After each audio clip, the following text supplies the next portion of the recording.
I am trying to become a missionary, and it is incredibly frustrating. Hey, my name's Gazy. You found my channel. Thanks for listening. So let's just, I just have to. So when I was 13 years old, if you have ever gone to one of those Christian youth camps, you know how emotional it can be. I'm not saying that the emotion is not from a reaction to the Word of God or a reaction to the presence of God. I think a major problem with outside eyes is that they don't understand what is going on. They don't understand what it is to be a Christian, to seek after the Lord. Internally, though, I think there's a major abuse and a lot of temptation in trying to trigger a response, and that is very dangerous. However, I don't feel that the that what I went through was such a thing because of how my life played out. So when I went to this Christian camp, I probably was 13 years old, and I felt the Holy Spirit. I felt I was always a Christian kid. I was always reading my Bible. I read my Bible more than kids who love to read would read R.L. Stein Goosebumps. So I guess that is a very good description of how much I read the Bible when I was a kid. Didn't think of that until now. So I go up to the front, and a guy pours a lot of oil on my head, and he hadn't done that for anyone else. And he said I was going to be a missionary and I was going to be great in God's eyes. From then on, I felt that my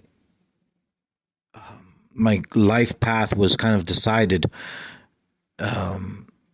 And I guess that's where my mental hurdles began, because I kind of felt different than everyone else. I would read, of course, my Bible a lot. I cared a lot about evangelism. I would go out with my pastor and some of the youth and my sisters, and we would go give out Bible tracts. And I remember trying to speak to a person who was drunk, and that person who was drunk was assaulting me verbally. And I came to understand that people who are inebriated are in a different mental state, and they are exacerbated.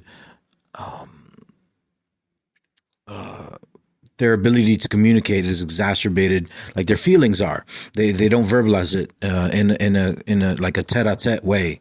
So I really focused on that, and I read a lot more Bible when I was a kid. I remember following R.C. Sproul on this radio show, and in here locally in Central Florida. I was a Central Florida local, and I really even wanted to participate in one of their seminaries, and I wanted to go to a seminary when I was like 15 years old, and I received some of R.C. Sproul's early cassette tapes, which talked about pleasing God, and it's all on YouTube now. But back then, I would listen to what he said, and it didn't matter if it was Reformed theology or not.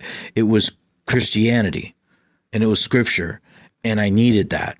And let's pause there, and I think that's very important to understand. Is there are certain denominations that are heretical. There are, however, the further you get in, the further it hurts. So I always bring up the Hedgehog's Dilemma from Schopenhauer, and I wrote about the Hedgehog's Dilemma in my book Church Hurt: An Observation and Reflection, and in the book I just talk about the concept of the concept of church hurt, how there are different types of people who are church hurt. whether that church hurt is valid or not. And I talk about the movement of deconstruction and how it has erred from its initial inception, which was a critique of art. Rather, now it's a critique of anything. And the problem with critiquing anything is that if someone doesn't have the proper scope, they can't critique something. It's just becomes something subjective and empirical, and that's inappropriate, and academically inappropriate. So I remember just listening to R.C. Sproul and then I would engage so much in worship and listening to worship music and praying as a kid in my room. And, I still ended up listening to a lot of worship music. I saw the transition from, great Christian music and bands, vocal bands. I'd never got into Gaithers until a little later in life, but even still, I'm not a huge Gaithers homecoming dude. But Avalon, Phillips, Craig and Dean, Point of Grace, these early vocal bands singing some great worship songs. And this was before Mercy Me. And there's another band that's kind of the same thing, Dad Christian rock, I guess you can say. But and after that, as I was growing up in my rebellious years, however a Christian can rebel, I couldn't spike my hair because my hair is naturally curly, so fail with that, and I ruined my hairline because I used a whole lot of products that were made for I guess you can say like white people, but in actuality, I don't mean that as I'm a Hispanic kid, so I used all these white people hairsprays and hair gels, which are full of alcohol and stuff, rather than using hair products for my race, my culture, not because it's more of a chemical thing, and that I needed more pomades and more creams, coconut milk based, some olive oil based products for my hair, because now I'm talking about hair. So I listened to all of the great bands, bro. I listen to Evanescence, even though they're not Christian. I listen to a lot of Evanescence, Linkin Park, of course. Even though I was always afflicted by listening to Linkin Park because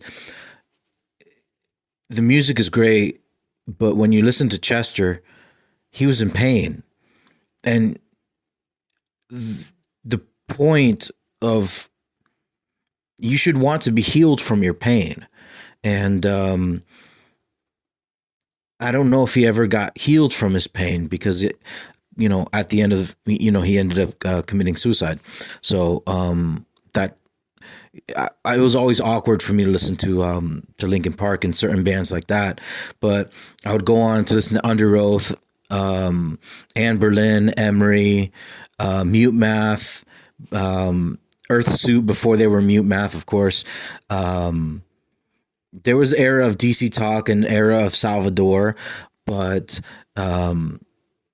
I listen, Thousand Foot Crutch, Sidewalk Slam was a huge underrated like ska, Green Day punk band, Crystal Meyer. I'm trying to think back all these influences that I used to listen to. So those were my rebellious age, and I continued nevertheless in scripture, and at that point my study began to look for alternative scripture, alternative courses of research, and so I kind of got into trying to find books. And that's when I got reading, I Kissed Dating Goodbye, and the other book that he wrote. And then I found out, then when I put two and two together, I was like, oh, he's just a dude. And he's like, he's writing emotionally there. And he's trying to justify himself because of the dating thing. But it's not a holistic view of dating. It's a temporal, well, I'm not dating now, so no one should date. And this is why. You should, and it was, now I'm looking back and I'm like, man, that book, that book was like trash, and so at that point I started caring more about what I was actually reading.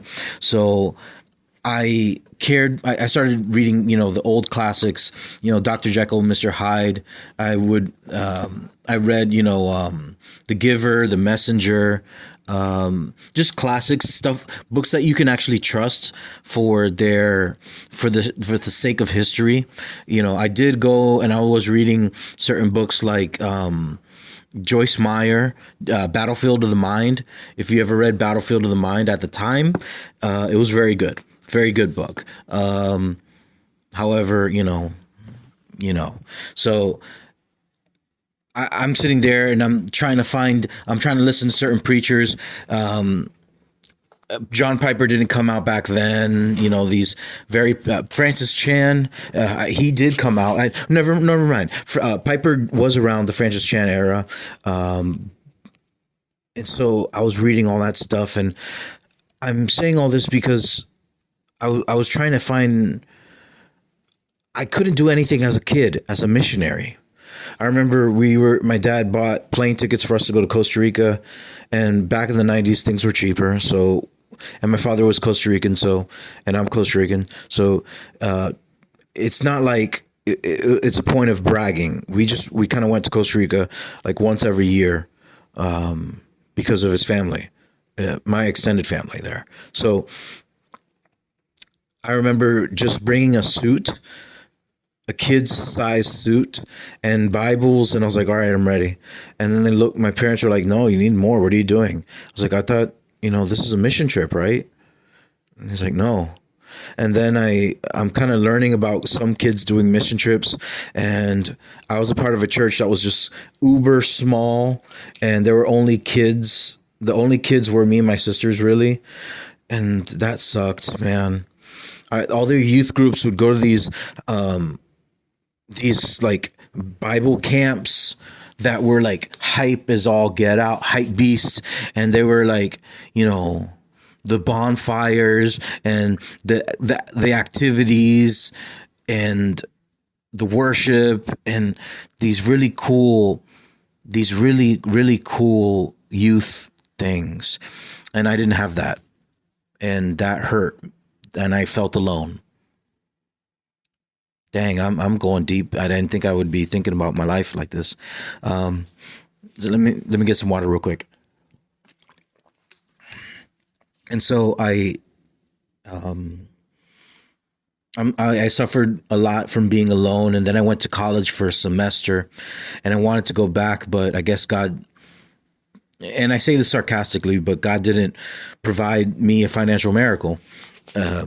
God is more than providing money, and He always has been that for me. I never wanted to think of Him like just as a, as an open wallet, and that's going to play a part right now. But I went to that semester, and that felt awesome. That was amazing, and I fell in love and at that Christian college, and I ended up getting my master's degree at that Christian college last year. So I wanted to close the book on that in my life. So I just felt alone, and I thought I felt a community, and the community was gone in the semester. And they tried to reach out to me and be friends. We Gazy, we miss you, we miss you. And I didn't know, like your eyes just lead you, and it's like when you don't have I don't know, maybe I couldn't be a friend. I didn't know what it meant to be a friend, and calling people, I don't know. So all this time I've been trying to exercise evangelism for the sake of missions, and it never worked. It worked in high school. Let me backtrack a little, because in high school, I started a prayer group that we met every Wednesday, and that was from ninth grade to 12th grade. And then in my last 2 years, my junior and senior, I became the president of a Christian club. And so I tried to find fellowship in other other Christian groups in different high schools, and I tried to call them and see if they were active. And I remember actually trying to do the now I'm going deep cut. I'm opening up portals in my mind. Oh my gosh, not really. I remember calling different high schools in my area and seeing if they had Christian clubs and trying to network. And this was even kind of before Facebook being as strong as it was. And it was great, I guess. But I carried across through my high school years, which was, being the Christian kid. And I had some moments of failure, there's a moment where I lied and I didn't step up and say, no, it was my fault. And I got a friend of mine. I heard a friend of mine back then, and I couldn't save the relationship. And then he found me again on Facebook during the early Obama, maybe before Trump, early Obama era stuff. And he, said some stuff to me, and I was like, I don't even know you. And, you block somebody and there they go, away from you. So as a youth growing up with this burden in your heart and not having the outlet, it just becomes, I felt like it was toxic. I felt like it was toxic frustration. And so, life happens, and then I got married, of course, and my dad died, and I went to college, and I tried to find a job with my bachelor's degree. With my AA, no one cared. With my bachelor's, no one cared. Some Christian charter school wanted to pay me $18 an hour. I was like, are you kidding? To be a teacher? And you want me to do what? No. And that was probably just 6 years ago, maybe even less. So there was a point where we were going to go to see where my father was buried in Costa Rica. And I said, well, why don't we send some, send some some school supplies to kids in Costa Rica. And I kind of forced that into this mission trip after the fact. And it really wasn't, it wasn't truly a mission trip, but I kind of wanted to, it was a family thing that included a Christian aspect. And so I took my wife to Costa Rica, and we made some memories there. And we contacted a church that was in our council. There was a pastor there, and we sent them a whole bunch of school supplies. And when I got there, we made it to his church in the mountains, and they let me preach that night. And it was very difficult because I had to translate my Spanish into a more colloquial Spanish, and it worked out. But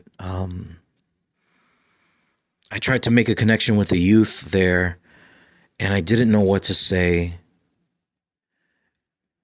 And I guess it was the shock and awe of the moment, and being in the moment when the limelight is on you, that really messes with you, because you really don't know how to react.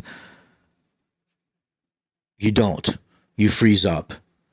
And so all this time now, man, I thought about doing mission work, and then I was like, well, maybe I can be a teacher.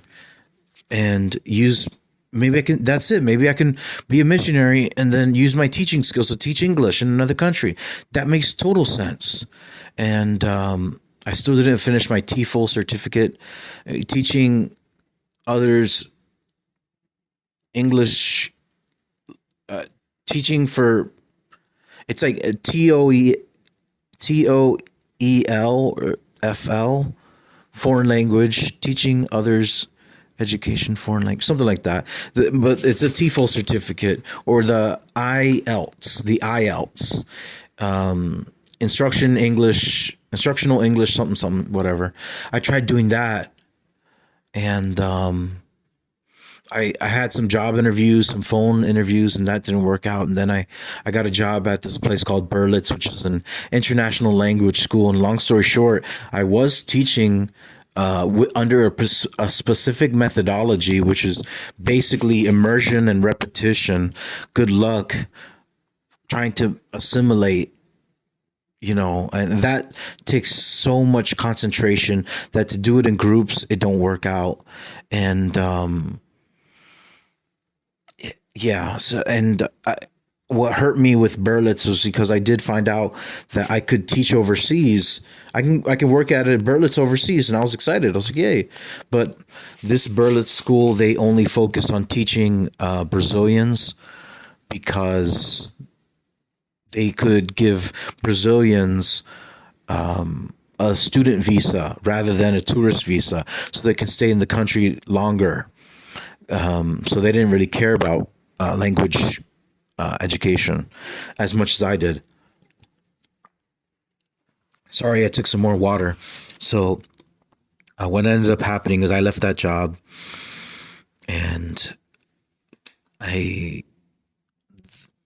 I've been wondering, God, what is this?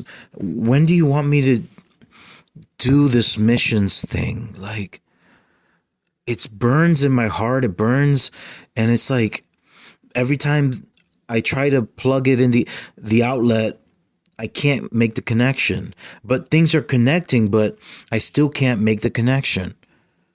Like, things makes like, and so right now, and I guess I'm sharing this into the ether. I don't know who this is going to reach, but right now I'm trying to finish a new, just a Gospels only Japanese Romaji bilingual Bible. So it's going to be half in English, one page, one side, one column English, the other side Romaji. And when I found some Japanese people to talk to, and I froze up again. And then I went on a language sharing app, and I couldn't really communicate. And then I'd already graduated college, and I was like, well, maybe I should try to learn Japanese at a college, and there goes some more money. And it didn't work out because someone would tell me, Gazy, Romaji is more for the foreigner to be able to pronounce for pronunciation's sake. It's not necessarily the hiragana, katakana, or kanji. It's the phonetic sounds, but it's not the actual reading. So I was like, well, there goes that. When you try, man, when you try, and it's never good enough. Yeah, welcome to my life. So, right now I'll share it. I had a dream like 3 years ago, probably 4 now, of I was in this place and I saw the mountains, and it was beautiful, really, really strong blue sky. And I remember hearing the words, or saying the words Yamagata, and that didn't make sense. But I was like, all right, whatever. And then like 2 years later, when I'm on this, how you go into this wanderlust rabbit hole, and you start just fetishizing a place, and I use the word fetishizing just to be very descriptive. I got onto this teaching overseas web fetish, and it fell on Japan because like, ooh, Japan, cool. Everyone does that, right? And that's why it's become a novelty now. And I feel like maybe, well, I'll talk about that, but I feel like it's become a novelty to be a missionary. And I'm trying to write a book now, and wherein one of the chapters is called Missionary or Vacationary. And it's speaking to exactly that. How some people, it's a vacation and they don't understand the extremity of actual mission work. So, and maybe I don't understand it. I try to, I'm really trying to, but so, and I'll get, no, so I'm trying to, you know how it feels to blaze a trail? Like no one's done it before. And what hurts me about blazing a trail is that I'm trying to find people who've done it before, and they all have the 1,000-yard stare. They can't explain it. I'm like, well, geez, can you throw me a bone here? Can you tell me something? And I go to the Bible, and the Bible helps me because I can get a good picture. But, it takes a lot of research to truly understand missionology. And I ended up teaching at my church Sunday school about the concept of missionology. It's a science. It truly is a science, because now you have to get involved in the history of missionology, which is contemporary as well as much as it is ancient. And you got to get involved in the hermeneutics and the eschatology, the cross-cultural adaptation, and so much has just been hitting me, and I feel like I've been being hit by myself alone. So blazing the trail sucks, because I don't even know if I'm doing anything right. So, that dream, years later, I'm on YouTube, and I'm going down the rabbit hole of the JET program, as many people do, and I fall upon one specific YouTuber, and Chris Broad, and he says that he did the JET program, and he was accepted, and he was sent to a place called Yamagata. Now, this is what I propose to you. And this is why it is from the Lord, how can I dream of a place, the name of a place, and correctly pronounce the name of a place in the pronunciation of the language, which is different from any language that I speak? So, I'd never heard of the word Yamagata. You hear of Tokyo. You might have heard of Kyoto. That's if you really want to get into traveling, right? You definitely heard of Hiroshima, Nagasaki. But I can't honestly tell you I've ever heard of Yamagata before. Yamaguchi, Christine Yamaguchi, but that's a name, right? That's a name, because she's a female ice skater, Olympic American ice skater. or the Nagano when the Olympics went to Nagano, and I think the Olympics also went somewhere else in Japan, outside of Tokyo. Okay, so this I felt was a sign from God, and I took it and I ran with it, and I've been running with it. And right now I'm planning a mission trip with my wife, and it's an exploratory mission to Japan. And there are a lot of stuff that's been happening. For example,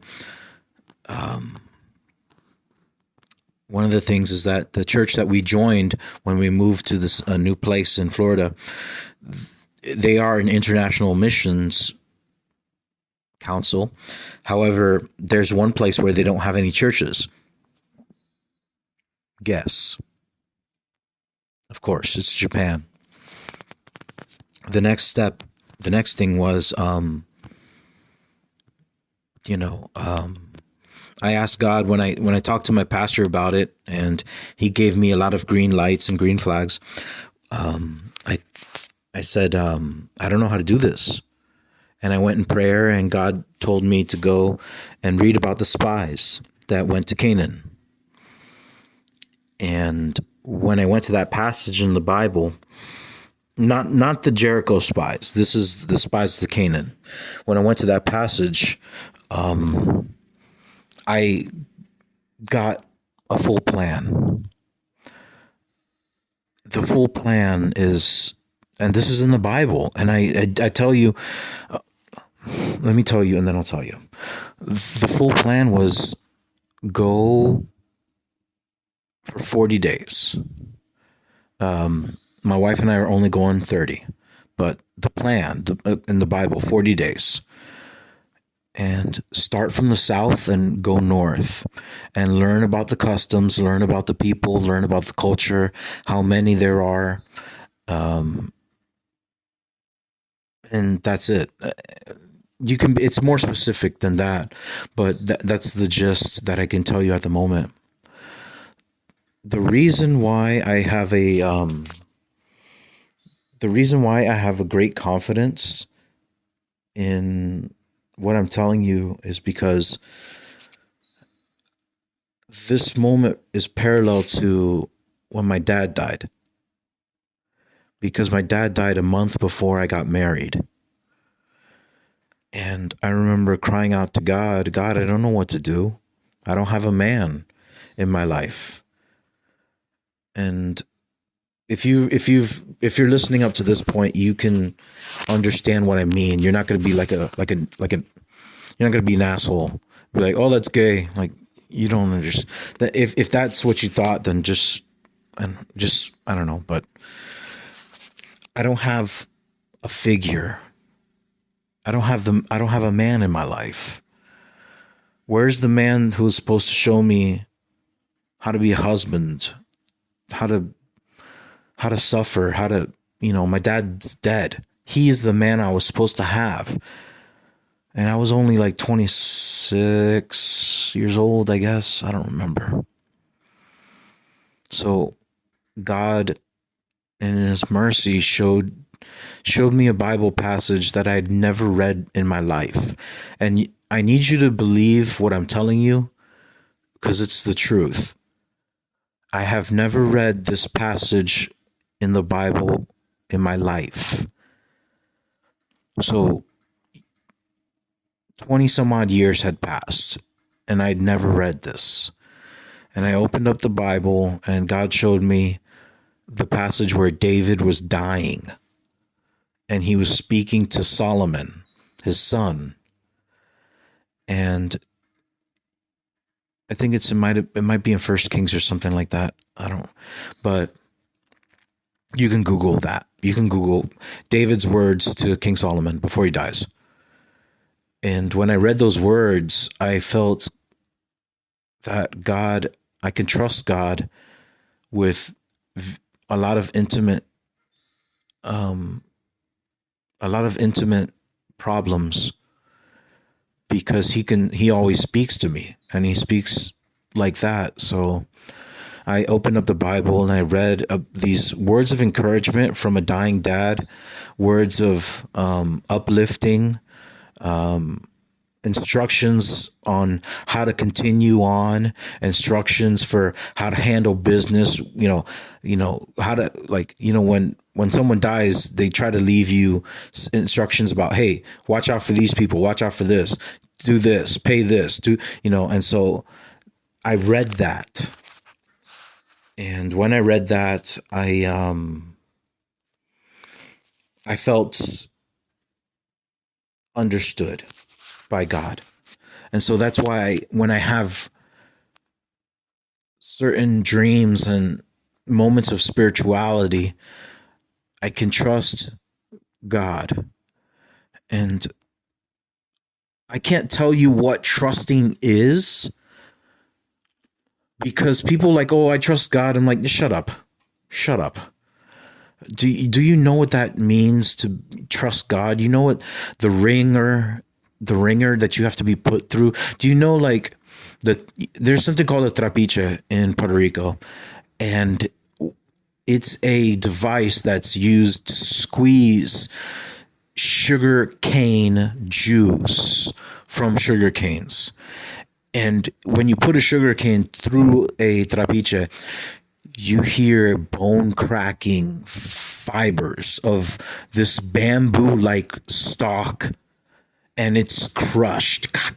And it sounds like bones cracking. And you end up getting this sugary juice. And it's pure sugar. It's healthy sugar. So,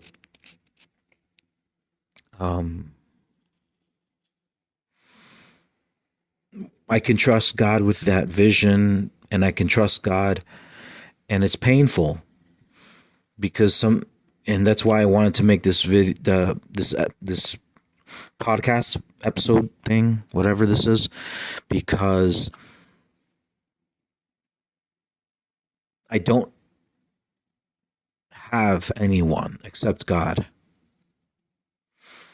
And I think, and I had something similar to this moment back when I was growing up. And like when I was a kid, and I talked to a brother who was in a seminary, and I was like, man, I feel like I don't got, anything. I only have God. And then he said, Gazy, when God is all you have, that's the best option, because that's the only one. So that's where I'm at right now.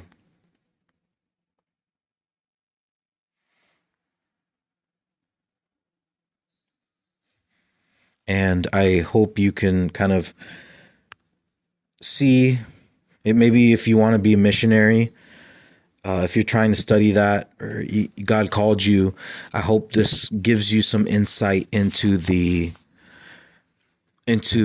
tracing your history. And let's make it proactive, right? Okay. Ever since you were called, what have you done? Have you been studying the Bible? What has the study produced in you? How has the studying, if you've done it, benefited your Christian walk? Not your missionary calling, your Christian walk. Okay. Who can others who are in your Christian circle recognize the fruit that is growing in your life, that leads, that presumes missions? Are you active in evangelism? Not just digital evangelism, which is oh my gosh, just it can be. I appreciate this because I'm talking to you. But just putting a graphic with a Bible verse is not, yes, God can use it, but man, oh man, it's just not, it's not personal. It's just not, So are you active in evangelism? Have you, what scars can you bear about sharing the gospel?